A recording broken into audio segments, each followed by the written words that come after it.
Okay, just a quick update.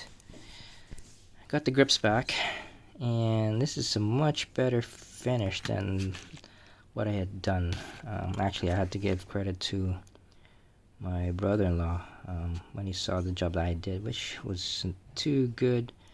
He said he could improve it, and did he ever do it? He did an amazing job.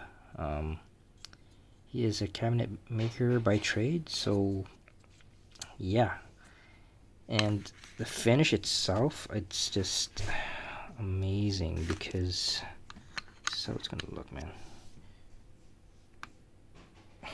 That's awesome. Yeah, that's gonna look good when I put this thing on.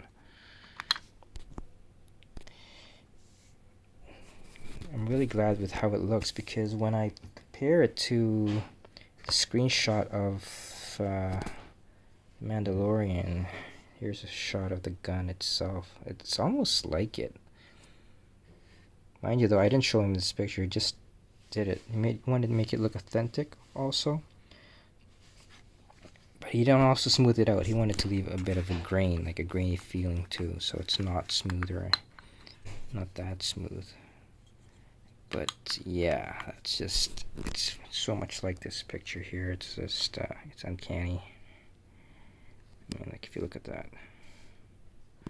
There's another picture. Let's see a better picture 1 second here. Okay, here's a better picture. Yeah. So, yeah, that's awesome. So, yeah, that's... So, final video is coming up with this grip on. And with all the other stuff installed, the other griblies. So, yeah, that is to follow. So, that's it. Thanks for watching.